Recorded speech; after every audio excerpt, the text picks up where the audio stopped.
Shalom everyone. मेरे बुजुर्गों, मेरी बहनों, मेरे भाइयों और बच्चों, मैं सबको मसीह यीशु में सलाम कहती हूँ। और मैं अपनी लीडरशिप का, पास्टर साहबान का शुक्र अदा करती हूँ कि आज उन्होंने मुझे ये मौका बख्शा कि मैं खुदावंद के कलाम की खिदमत आपके सामने कर सकूं। खुदावंद के नाम को सारा इज्जत और जलाल मिले। आज मेरा फर्स्ट टाइम है, तो आई बिलीव कि खुदावंद मुझे पूरी हिम्मत और ताकत देंगे। हिकमत खुदावंद की तरफ से है और मैं जो कुछ भी बोलूंगी वो खुदावंद के कलाम से बोलूंगी। हम अपना टॉपिक आज का स्टार्ट करते हैं। आज का टॉपिक है फियर। कुछ दिन पहले पास्टर जी ने फियर के बारे में हमें थोड़ा बताया था। उन्होंने फियर ऑफ मैन के बारे में हमें बताया था और पास्टर जी ने कहा था कि इसकी सीरीज आगे हम देखेंगे कि आएंगी। आज जो मेरा टॉपिक है वो है फियर ऑफ गॉड। तो खुदावन के खौफ के बारे में हम सीखेंगे। सबसे पहले मैं आपको एक्सप्लेन करूंगी कि फियर क्या है। Actually most of the time हमारे अंदर ये कंफ्यूजन होती है कि फियर क्या है और अफ्रेड क्या है। तो फियर जो है वो है कि हम रिस्पेक्ट, रेवरेंस एंड ट्रस्ट।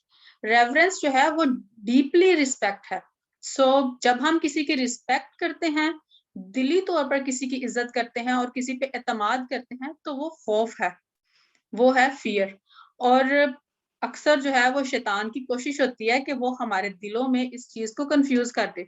हमें वो कंफ्यूज करने की कोशिश करता है, क्योंकि खुदावन ने बहुत जगहों पर इस कलाम में हमें सिखाया है, हमें कहा है, हमें हुक्म दिया है कि मेरा खौफ मानो, मेरा खौफ मानो। हमें जो है वो शैतान कंफ्यूज करने की कोशिश करता है। तो हम देखते हैं कि जब तक हम खुदा के खौफ में रहते हैं, जब तक हम रिस्पेक्ट करते हैं किसी की, किसी पर ट्रस्ट करते हैं, हम उस खौफ में रहते हैं, तो हम नुकसान नहीं उठाते हैं। हम दुनिया में रहते हुए हम देखते हैं, एग्जांपल्स हैं बहुत सी। हमारे घरों में हम शुरू करते हैं अपने पेरेंट्स से, हम उनकी रिस्पेक्ट करते हैं, उनका खौफ हमारे दिलों में होता है, तो हम उनकी हर बात मानते हैं। हमें पता होता है कि जो काम ये हमें कह रहे हैं करने के लिए, इससे हमें कोई नुकसान नहीं होगा, ये हमारे फायदे के लिए हमें कह रहे हैं। सम टाइम ऐसे लगता है, वक्ती तौर पे हमें लगता है ये हर वक्त हमें डांटते रहते हैं या हमें गुस्सा करते हैं, पर जब हम उसके बाद में उसका रिजल्ट देखते हैं तो हम कहते हैं वाकई उन्होंने जो बात हमें कही थी वो हमारे फायदे के लिए थी। इसी तरह से हम स्कूल्स में जब जाते हैं, हमारे टीचर्स होते हैं, हम देखते हैं कि हमारे टीचर्स जो हैं वो हमें सिखाते हैं, हमें बताते हैं, हम उनकी भी रिस्पेक्ट करते हैं और उन पर हम ट्रस्ट करते हैं। हमें पता होता है कि हम इन पर ट्रस्ट कर रहे हैं, वो हमें जो कुछ सिखा रहे हैं हमें कामयाबी के लिए सिखा रहे हैं, और हम देखते हैं कि वाकई हम कामयाब भी होते हैं।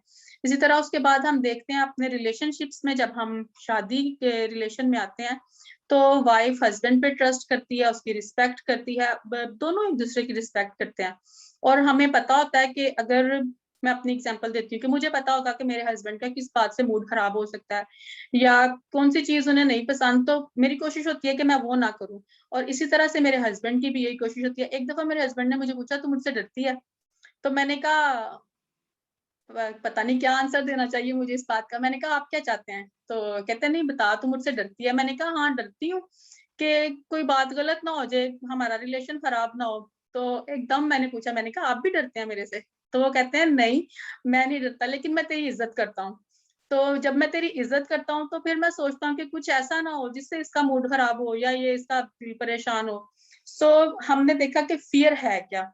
तो एक वर्ड है इंग्लिश का, फ्राइटेंड। जब हमारे अंदर फियर जो है वो एंड होता है तो वो अफ्रेड तक पहुंच जाता है। हम देखते हैं जेनेसिस में, जब एडम और ईव ने वो फल नहीं खाया था, तो खुदावन ने कहा था कि आपने ये फल नहीं खाना, और वो इस बात को माने भी थे। तो जब सांप हवा के पास आया, उसने कहा कि क्या वाकई तुम लोग सारे किसी फल को नहीं खा सकते? उसने कहा नहीं, हम सारे फल खा सकते हैं, हर दरख्त का फल खा सकते हैं, लेकिन हम जो है एक दरख्त का फल नहीं खा सकते, खुदा ने हमें मना किया है। इसका मतलब है कि उनके दिल में खुदा का खौफ था, वो खुदा की रिस्पेक्ट करते थे, उनको पता था कि जो बात खुदा ने कही है वो हमारे फायदे के लिए कही है। लेकिन जब उसको सांप ने उकसाया तो उसने वो फल खाया। मैं चाहूंगी कि आप स्क्रिप्चर देख लें मेरे साथ, so it will be better. पैदाइश की किताब, उसका तीसरा बाब, और उसकी हम देखेंगे आयत है 8वीं आयत से हम देखेंगे। और उन्होंने खुदावंद खुदा की आवाज जो ठंडे वक्त बाग में फिरता था सुनी, और आदम और उसकी बीवी ने आपको खुदावंद खुदा के हजूर से बाग के दरख्तों में छुपाया। तब खुदावंद खुदा ने आदम को पुकारा और उससे कहा, तू कहाँ है? उसने कहा, मैंने बाग में तेरी आवाज सुनी और मैं डरा, क्योंकि मैं नंगा था और मैंने अपने आप को छुपाया। सो हम देखते हैं कि पहले वो खुदा के खौफ में थे, मगर जब उन्होंने उस खौफ को जो है वो तब्दील किया अफरेड में, तो वो डर गए खुदा से, क्योंकि खौफ जो है वो हमें नुकसान नहीं पहुंचाता। जब वो खुदा की रिस्पेक्ट में थे तो उनको नुकसान नहीं पहुंचा था। जब उन्होंने उस हुक्म को तोड़ा तो उसके बाद उनको नुकसान हुआ, वो डरे फिर। सो अब हम देखते हैं, इसकी एक और एग्जाम्पल है मैथ्यू में से हम देखेंगे, मत्ती उसका 14 बाब उसकी 28 आयत। अगर कोई पढ़ दे तो ठीक है, वरना फिर मैं पढ़ लेती हूँ।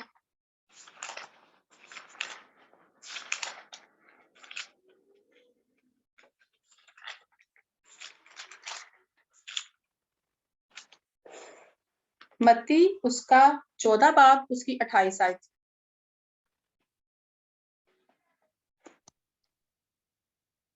इस पर यीशु ने जवाब में उससे कहा, ऐ औरत, तेरा ईमान बहुत बड़ा है, जैसा तू चाहती है तेरे लिए वैसा ही हो। और उसकी बेटी ने उसी घड़ी शिफा पाई। थैंक यू बेटा। मत्ती 14 बाब 28 आयत थी, तो मैं पढ़ देती हूँ। पतरस ने उससे जवाब में कहा, ऐ खुदावंद, अगर तू है तो मुझे हुक्म दे कि पानी पर चलकर तेरे पास आऊं। उसने कहा, आ। पतरस कश्ती से उतरकर यीशु के पास जाने के लिए पानी पर चलने लगा, मगर जब हवा देखी तो डर गया, और जब डूबने लगा तो चिल्ला कर कहा, ऐ खुदावंद, मुझे बचा। तो हमने इसकी डेफिनेशन में देखा था कि हम ट्रस्ट भी करते हैं। तो जब हम ट्रस्ट करते हैं, जिस बंदे पे हमें ट्रस्ट होता है, हमें पता होता है कि ये हमें बचा लेगा। अब हम देखते हैं कि जब पतरस जब तक खुदावंद पर ट्रस्ट करता रहा, हम इंसानी अकल से सोचते हैं तो हमें लगता है कि हम तो पानी पे नहीं चल सकते, ये तो एक अनोखी सी बात है, हमसे तो नहीं होगा। लेकिन जब उसने ट्रस्ट किया और खुदावंद से कहा कि खुदावंद मुझे हुक्म कर कि मैं भी चलूं, तो खुदावंद ने कहा चल। जब वो चला तो उसने कोशिश की और वो चल पड़ा, लेकिन जैसे ही उसने जो है देखा कि हवा चल रही है और मैं कैसे चल रहा हूँ, तो वो डर गया। जब हम उस ट्रस्ट से हटते हैं तो हम डर जाते हैं। सो हमने ये भी देखा। अब हम देखते हैं, अब मेरा ख्याल है कि हमें इसकी डेफिनेशन जो है वो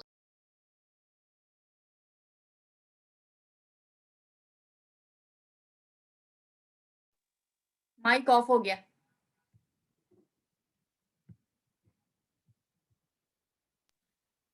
ओके, सॉरी सिस्टर। सो हम देखते हैं कि हमने फियर की डेफिनेशन को देखा कि फियर क्या है। फियर जो है वो ट्रस्ट है, किसी पे रिस्पेक्ट करना होता है और ट्रस्ट करना होता है। सो अब हम देखते हैं कि फियर की टाइप्स क्या क्या हैं। जहां तक मैं जानती हूँ तो मैं उसकी 5 टाइप्स जो है वो आपके साथ शेयर करूंगी।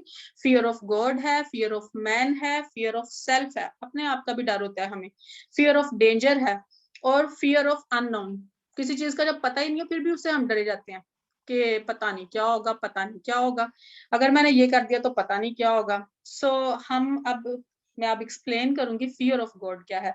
सो थोड़े स्क्रिप्चर्स मैं बोलूंगी ज्यादा, अगर कोई मुश्किल हो तो फिर बता दीजिएगा।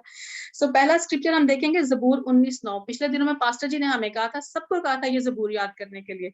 सो आई थिंक सबको ये वर्ड्स आती होगी, लेकिन फिर भी मैं जो है आपके साथ शेयर कर देती हूँ। हम देखेंगे जबूर 19 उसकी verse 9।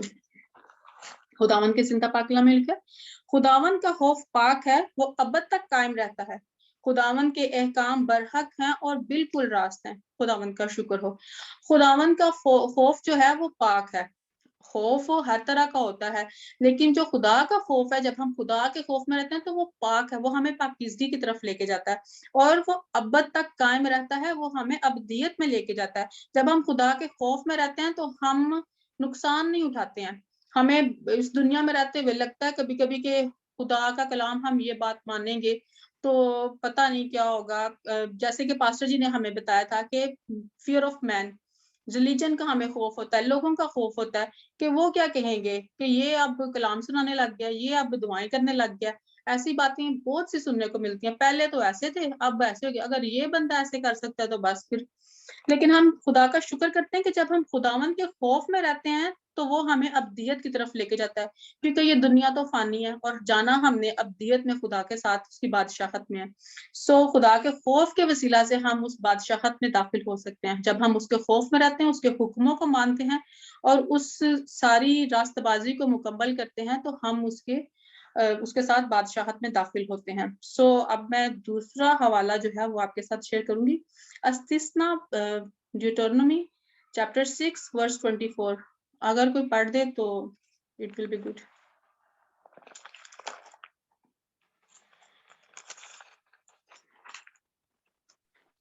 Hallelujah, praise the Lord.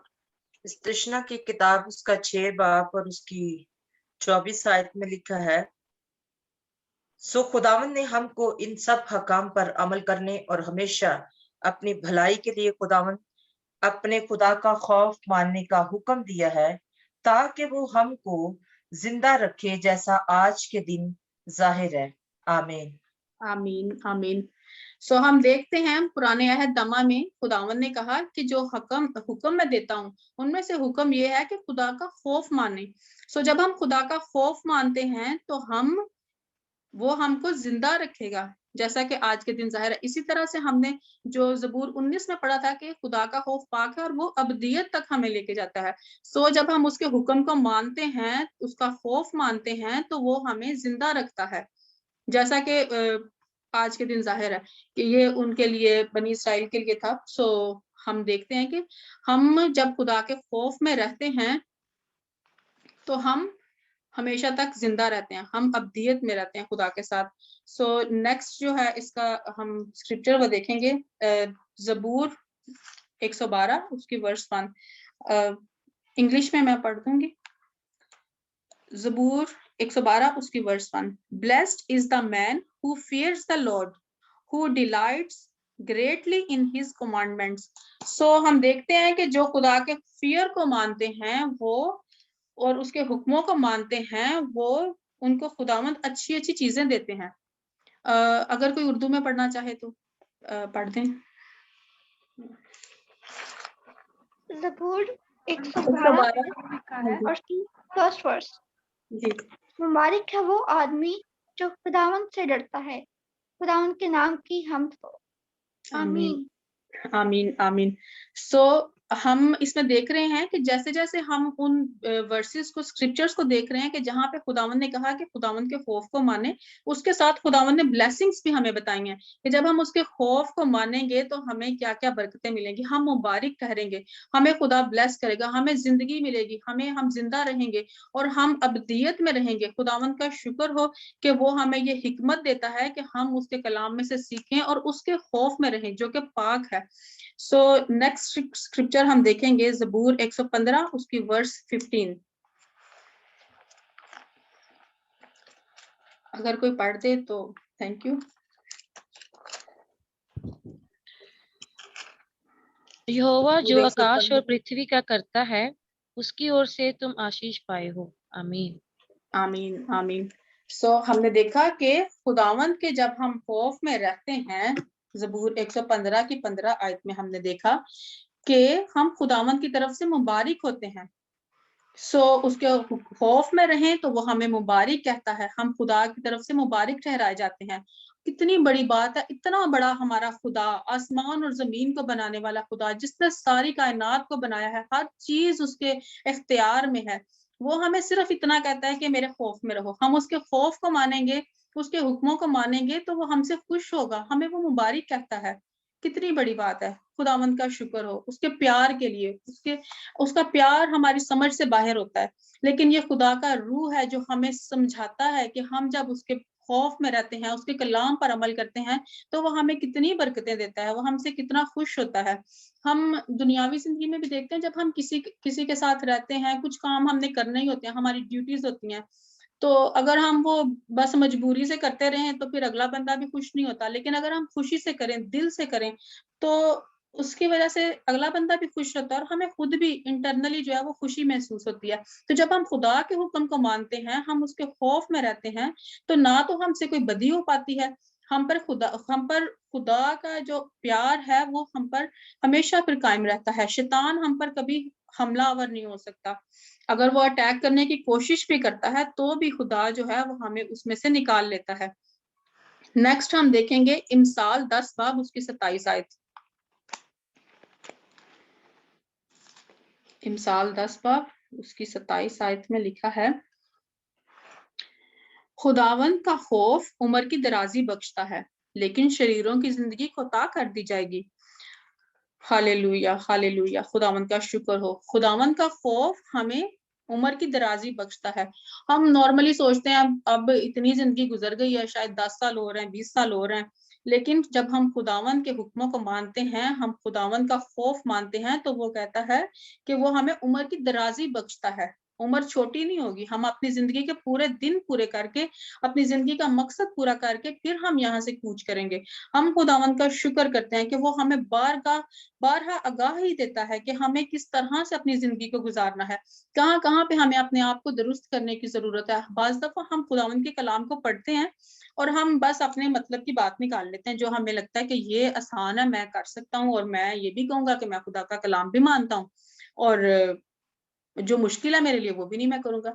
लेकिन हमें अपने कंफर्ट जोन से बाहर निकलना ही पड़ेगा। जब तक हम अपने कंफर्ट जोन को नहीं छोड़ेंगे, हम मुकम्मल तौर पर खुदा के कलाम पर अमल नहीं कर सकते। सो हमें खुदा के कलाम पर अमल करना है, खुदा के खौफ को मानना है। वो हमारे लिए उम्र की दराजी है, वो हमारे लिए हमें हर अच्छी नेमत से मालामाल करता है। खुदा का शुक्र हो उसके कलाम के लिए। नेक्स्ट वर्स मैं देखूंगी आपके साथ, इमसाल 19 बाब उसकी 23 आयत।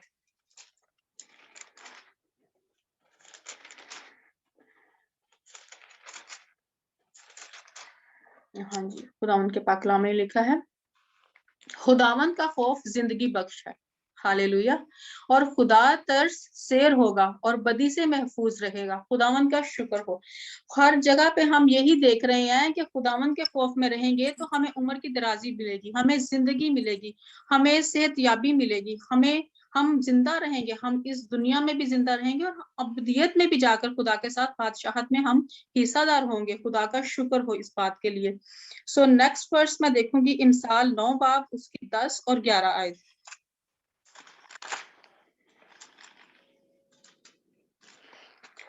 खुदावंद का खौफ हिकमत का शुरू है और उस कदूस की पहचान फहम है, क्योंकि मेरी बदौलत तेरे अयाम बढ़ जाएंगे और तेरी जिंदगी के साल ज्यादा होंगे। आमीन। जैसा कि हम पहले डिस्कस कर रहे हैं कि जब हम खुदा के खौफ में रहेंगे तो हमारी जिंदगी बढ़ेगी। और इस वर्ष में हमने देखा है कि खुदावंद का खौफ हिकमत का शुरू है। हिकमत, हम सोचते हैं कि हम जब किताबें पढ़ते हैं इस दुनिया की, हम एजुकेशन ले लेते हैं तो हमें लगता है कि हम बड़े एजुकेटेड हो गए हैं, हमें बड़ी हिकमत मिल गई है। लेकिन उसके बरक्स हम एक बंदे को देखें जो इतना पढ़ा लिखा नहीं लेकिन खुदा के कलाम को जानता है, सो उसमें हिकमत हमसे ज्यादा होती है।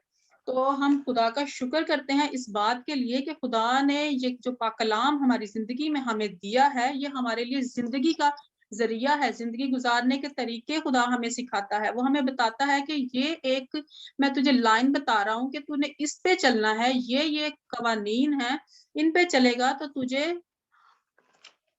तुझे मैं जिंदगी दूंगा, तुझे मैं, तेरी जिंदगी के अयाम बढ़ जाएंगे और तेरे साल, जिंदगी के साल ज्यादा होंगे।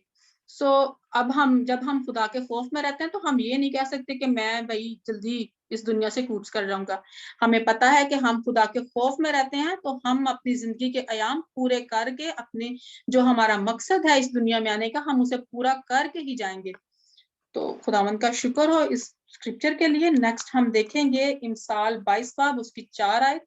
अगर कोई पढ़ दे तो थैंक यू। इमसाल 22 बाब उसकी 4 आयत।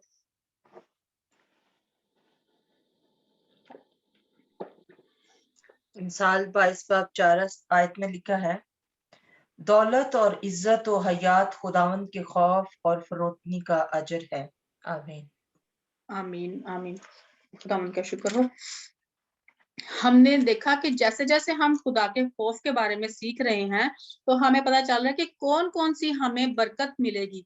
हमने यहाँ पे देखा दौलत और इज्जत और हयात, फिर वही बात आ जाती है जिंदगी के बारे में, और फिर इस दुनिया में जिंदगी गुजारने के लिए हमें क्या क्या चाहिए होता है। एक बंदा सोचता है कि मैं जब इस दुनिया में कामयाब होऊंगा तो मुझे एक अच्छी इज्जत मिले और मेरे पास अच्छी दौलत हो, ताकि हर हर काम जो भी मैं करना चाहूँ मैं आसानी से कर सकूं, मुझे किसी के सामने हाथ ना फैलाने पड़े।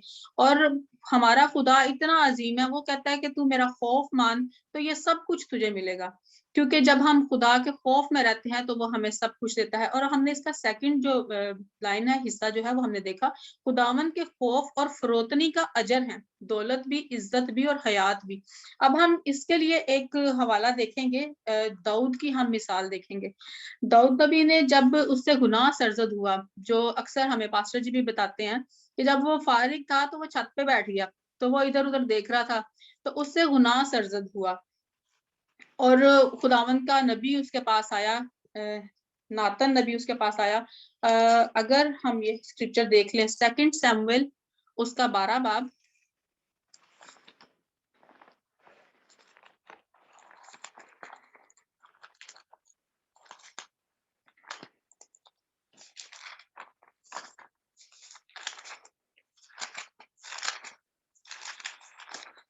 हाँ जी, उसका 12 बाब और उसकी हम देखते हैं वर्स,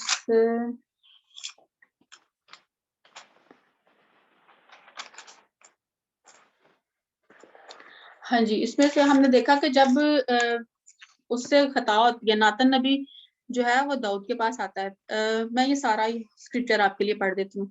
और खुदावन ने नातन को दाऊद के पास भेजा, उसने उसके पास आकर उससे कहा, किसी शहर में 2 शख्स थे, एक अमीर दूसरा गरीब। उस अमीर के पास बहुत से रेवड़ और गल्ले थे, पर उस गरीब के पास भेड़ की एक पठिया के सिवा कुछ ना था, जिसे उसने खरीद कर पाला था, और वो उसके और उसके बाल बच्चों के साथ भड़ी थी।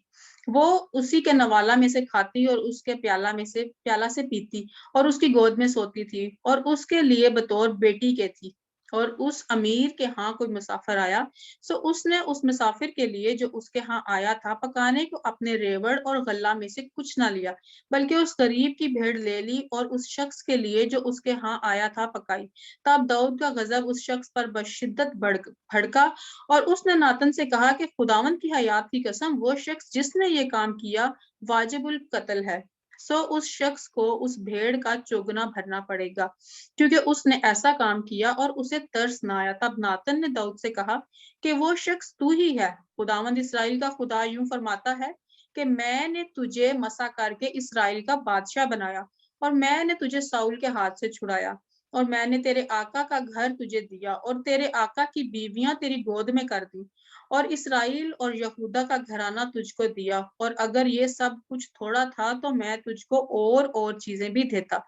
सो तूने क्यों खुदावन की बात की तहकीर करके उसके हजूर बदी की? तूने हत्ती ओरिया को तलवार से मारा और उसकी बीवी ले ली, ताकि वो तेरी बीवी बने, और उसको बनी अमून की तलवार से कत्ल करवाया। सो यहाँ हम देखते हैं कि दाऊद नबी से खता हुई, उसने गुनाह किया। उसके बाद जब उसको खुदा के बंदे ने, नातन नबी ने उसको बताया कि तूने ये खता की है, तो दाऊद नबी ने फौरन से फरोतनी दिखाई और वो फौरन मान गया कि मुझसे खता हुई है। मैं ये भी आपके लिए पढ़ देती हूँ आगे चल के।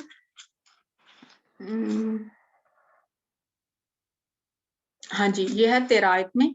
तब दाऊद ने नातन से कहा, मैंने खुदावन का गुनाह किया है। वो फौरन इस बात को मान गया। नातन ने दाऊद से कहा कि खुदावन ने भी तेरा गुनाह बख्शा, तू मरेगा नहीं। जैसे ही उसने फरोतनी दिखाई तो खुदा के बंदा ने उससे कहा कि तू मरेगा नहीं, क्योंकि खुदावन ने तेरा गुनाह बख्श दिया है।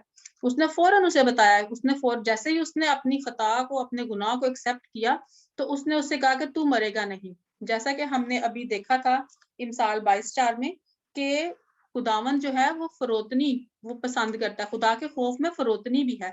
जब हम देखते हैं कि दाऊद नबी खुदा के खौफ में था, इसीलिए उसने फरोतनी दिखाई और फौरन अपनी खता को एक्सेप्ट किया। हम जब अपनी जिंदगी में, दुनियावी जिंदगी में होते हैं, हमसे कोई खता हो जाती है तो हम फौरन से बहाने ढूंढते हैं।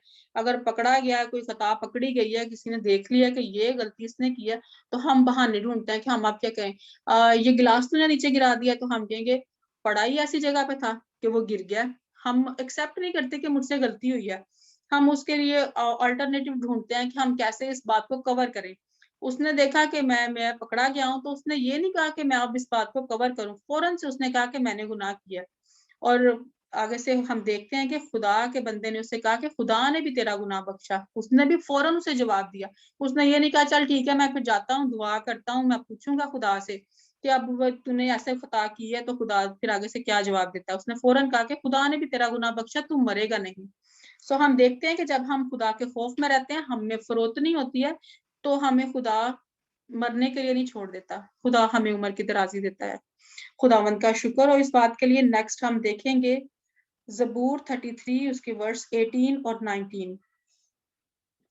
अगर कोई पढ़ दे तो थैंक यू। ज़बूर 33 वर्स 18 और 19।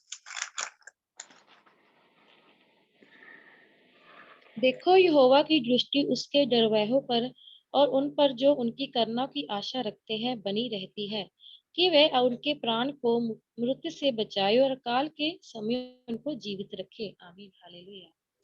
हालेलुया। आमीन। थैंक यू सिस्टर जी। ज़बूर 33 की हमने वर्स पढ़ी है 18 और 19।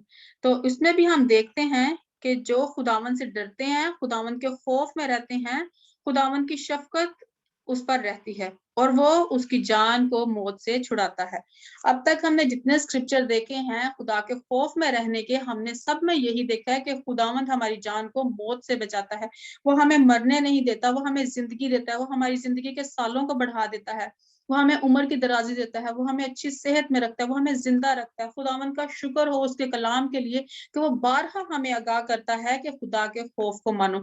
हम अगर चाहते हैं कि हमारी जिंदगी जल्दी खत्म ना हो जाए, हम किसी हादसे में ना मर जाएं, हमें कोई बीमारी ना लग जाए, हम जवानी में ना मर जाएं, तो हमें खुदा का कलाम सिखा रहा है कि खुदा के खौफ में जिंदगी गुजारें। जब हम खुदा के खौफ में जिंदगी गुजारेंगे तो कोई ऐसी मुसीबत हमारी जिंदगी तक नहीं पहुंचेगी। अगर कोई बीमारी भी आएगी तो वो सिर्फ वक्ती होगी। ऐसी कोई बीमारी हमारी जिंदगी में कभी नहीं आएगी जो हमें मार दे। कोई ऐसा कुछ नहीं होगा कि हमारी जिंदगी हमसे छीन ली जाए। हम नेक्स्ट स्क्रिप्चर देखेंगे वाइज में से। वो खुदावन का बंदा कहता है कि सारी जिंदगी में जो कुछ भी आप करते हैं उसके अंदर हमें क्या करना है, क्या हमारा हासिले कलाम क्या है। सो हम देखेंगे वाइज उसका 12 बाब उसकी 13 और 14 आयत। प्लीज कोई पढ़ दे तो thank you. Hallelujah, praise the Lord. Vice 12 बाब पर उसकी 13 और 14 वर्ष को हम देखेंगे। खुदावंद के कलाम में भी लिखा है, सो अब आए मेरे बेटे, इनसे नसीहत पनीर हो। बहुत किताबें बनाने की इंतहा नहीं है और बहुत पढ़ना जिस्म को थकाता है। अब सब कुछ सुनाया गया, हासिले कलाम ये है, खुदा से डरो, खुदा से डर और उसके हुक्मों को मान। और इंसान का फर्ज कुली यही है, क्योंकि खुदा हर एक फेल को, हर एक पोशीदा चीज के साथ ख्वाह भली हो ख्वाह बुरी अदालत में लाएगा। आमीन। आमीन। आमीन। सो हमने यहाँ पे देखा कि इंसान के लिए क्या जरूरी है। हम जब वाइज की बुक पढ़ते हैं तो हम इसमें देखते हैं कि वाइज कहता है कि ये कर, मैंने खुशी मना के देखा, मैंने गम करके देखा, मैंने हिकमत लेके देखा, मैंने बड़े बड़े घर बना के देखा, मैंने सब कुछ करके देखा। लेकिन जो इंसान की जिंदगी का फर्ज कुली है, सबसे जो इम्पोर्टेंट काम है कि आपका फर्ज क्या है, कि आपका फर्ज ये है कि आपने खुदा के हुक्मों को मानना है। हासिले कलाम ये है। जितना कुछ उसकी जिंदगी में हुआ, खुदा ने सुलेमान बादशाह को ऐसी हिकमत बख्शी के वैसी ना किसी के पास थी ना किसी के पास होगी, जो कि हम कलाम में पढ़ते हैं। सो वो जो बादशाह सुलेमान बादशाह है जिसके पास इतनी हिकमत थी, उसने अपनी हिकमत के साथ जो कुछ उसने अपनी जिंदगी के आयाम में देखा, वो सब कुछ उसने सारी बातें इस कलाम में लिखी हैं, इस बुक में लिखी हैं। और एंड पे वो कहता है कि अब सब कुछ सुनाया गया है। हासिले कलाम यह है कि खुदा से डर। सारा कुछ करने के बाद वो बताता है कि खुदावन से डरना है। खुदावन का डर कितना जरूरी है हमारी जिंदगी में, हमारी जिंदगी के लिए, हमारी हयात के लिए। खुदा का डर और उसके हुक्मों को मानना हमारे लिए सबसे ज्यादा इम्पोर्टेंट है, हमारा फर्जे कुली है।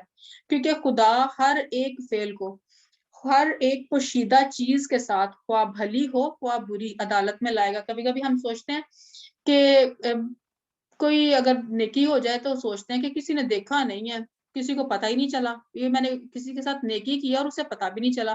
कोशिश होती है कि उसे पता तो चले कि मैंने नेकी की है उसके साथ, लेकिन खुदावंद का कलाम हमें सिखा रहा है कि अगर आपने पोशीदगी में भी किसी के साथ आपने नेकी की है, भलाई की है, खुदावंद अदालत के दिन उसे भी सामने लेके आएगा। और इसी तौर से अगर आपने कुछ पोशीदगी में खता की है, तो वो भी जो है अदालत के दिन जरूर सामने लाई जाएगी, जरूर खोली जाएगी कि आपने क्या कुछ किया। क्या आप खुदा के खौफ में रहे? खुदा के खौफ में रहते हैं तो हम जो है एक और वर्स में चाहूंगी कि आप मेरे साथ देखें, इमसाल उसका 20 बाब उसकी 27 आयत।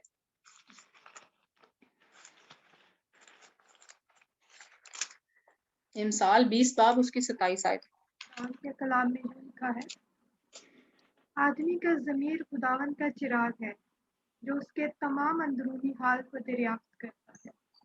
हालेलुया। कितनी बड़ी बात है कि हमारे अंदर, हर इंसान के अंदर उसका ज़मीर होता है। हम जब भी कुछ करने लगते हैं, कुछ अच्छा या कुछ गलत, हमारा ज़मीर हमें ज़रूर बताता है। अगर कुछ गलत करते हैं तो हमारा ज़मीर हमें मलामत करता है। और हम खुदा के कलाम में से देख रहे हैं कि जो हमारे अंदर हमारा ज़मीर है, आदमी का ज़मीर है, वो है क्या?